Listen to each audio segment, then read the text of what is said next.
हरीश कुमार की ये तस्वीर देखिए। हरीश कुमार अल्लाह के वजूद से इनकारी शख्स था। इस तबके के जो लोग होते हैं उन्हें एथीस्ट कहते हैं। ये लोग किसी को रब नहीं मानते, ये किसी धर्म पे बिलीफ नहीं रखते। इनका वजूद ये है कि बस हम आए हैं, जानवरों की तरह हम जिंदगी गुजारें, हम मरेंगे तो फिर ऊपर कोई रब नहीं है। किसी दीन पर ये बिलीव नहीं रखते। ये हिंदू था और इसने फिजिक्स में जब पीएचडी की तो उसके बाद पहले ही मुतनफ़िर हो चुका था। उसके बाद इसने 1986 में स्टीफन हॉकिंग्स के जब लेक्चर पढ़े और कायनात की थ्योरीज पढ़ना शुरू हुई और उसमें फिर ये ऐसा गुम होता गया कि ये बिल्कुल ही इनकारी हो गया अल्लाह के वजूद से।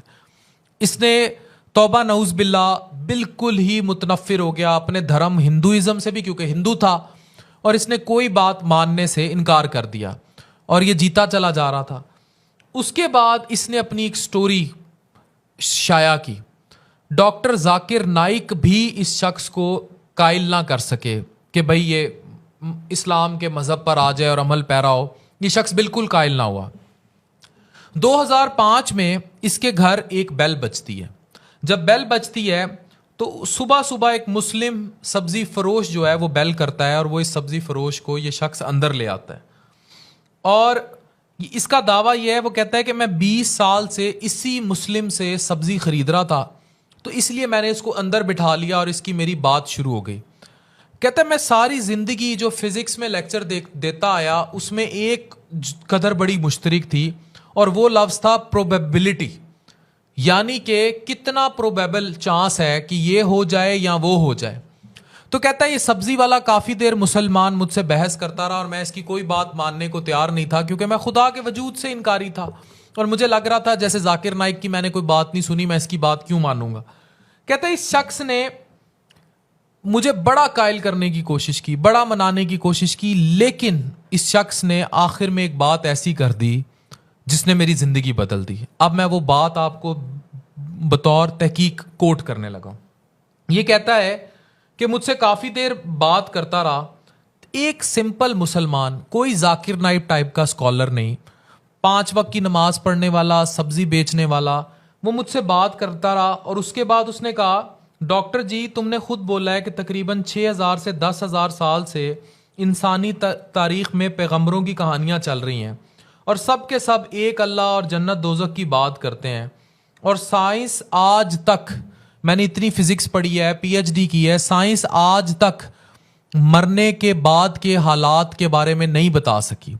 तो अब हमें सबको नहीं पता कि मरने के बाद क्या होगा, हम सब मर जाएंगे तो मरने के बाद क्या होगा। आप बतौर एथीस्ट ये बिलीव करते हैं कि मरने के बाद हमारा वजूद ख़त्म हो जाएगा, लेकिन इस बात पे भी बिलीफ है कि आगे का जहां होगा। अब सवाल ये है कि अगर आगे का जहां होगा तो हम प्रोबेबिलिटी पे बात करते हैं, यानी उस साइंस पर बात करते हैं जो आपकी फिजिक्स बात करती है।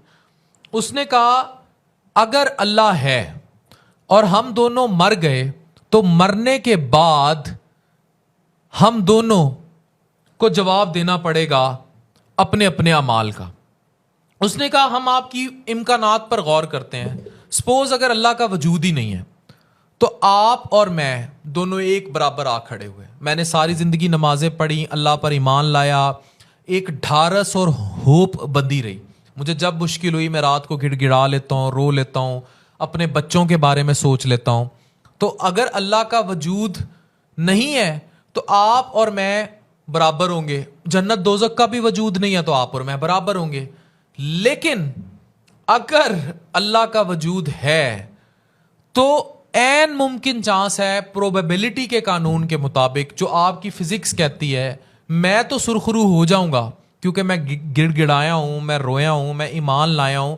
तो फिर प्रोबेबिलिटी कहती है कि अल्लाह अगर मेरी किसी अदा से खुश हो गया तो मुझे तो आगे फिर जन्नत की नवीद है। लेकिन आपने तो वो किस्सा यहीं तोड़ दिया कि अल्लाह का वजूद है, तो आपने तो बीइंग एथिस्ट वो किस्सा ही यहीं खत्म कर दिया। यानी आप तो फिर आगे तबाह हैं। आपने प्रोबेबिलिटी के अपने फिजिक्स के कानून पर ही अमल नहीं किया। कहता है मैंने ये सुनना था 2005 में तो मेरे रोंगटे खड़े हो गए। मैं चीखता हुआ कमरे में भागा, मैंने एक ब्लैक बोर्ड लिया और मैंने फिजिक्स का हर कानून लगाकर देख लिया और उस सब्जी फरोश की बात हर दफा सही साबित हुई। यानी कि अगर रब का वजूद नहीं है तो वाकई हम दोनों बराबर हैं, लेकिन अगर है तो मुझसे बहुत आगे है। तो इस कानून के तहत उसने मुझे हरा दिया और मैं ये मानने को तैयार हो गया। कहता है फिर मैंने सोचा और मैंने स्टडी किया कि अब तो मुझे किसी ना किसी मजहब पर बिलीव करना पड़ेगा अगर मैंने आगे सुरखरू होना है। तो कहता है फिर मैंने जब मजाहिब स्टडी करना शुरू किए तो डॉक्टर जाकिर नाइक के एक लेक्चर में मुझे ये बात मिल गई कि 1400 साल से पूरा कुरान मजीद हर्फ ब हर्फ सीना ब सीना मुंतकिल होता आ रहा है और पैगंबर नबी सल्लल्लाहु अलैहि वसल्लम आखिरी नबी हैं। तो कहता है मैं ईमान ले आया और कहता है जब से मैं इस्लाम पर ईमान लाया और मैंने इस्लाम को स्टडी करना शुरू किया तो और उस पर मैंने अपने फिजिक्स और पीएचडी के कानून लगाना शुरू किए तो उस सब्जी फरोश की कही एक एक बात सच साबित होती गई। वो मुझे ना सिर्फ अल्लाह के वजूद के करीब ले आया बल्कि मुझे ये भी बताया कि बेहतरीन दीन इस्लाम है। और मैं अब ना सिर्फ खुद मुसलमान हूँ, मेरे बच्चे मुसलमान हैं, मेरा पूरा ख़ानदान मुसलमान है। मेरी 3 बेटियाँ, इसी हरीश कुमार की 3 बेटियाँ हाफिज़े कुरान है। और कहता है मैंने उन्हें कुरान इसलिए सिखाया कि उस 1400 साल में अगले 1400 साल के लिए सुभान अल्लाह मेरी बेटियां ये कंट्रीब्यूशन डालेंगी। तो और कहता है आज मेरा नाम हरीश कुमार नहीं है, अब्दुल अहद है। और जानते हैं कि मैंने ये नाम अब्दुल अहद क्यों रखा? दोबारा सुनिए, जानते हैं कि उसने ये नाम अब्दुल अहद क्यों रखा?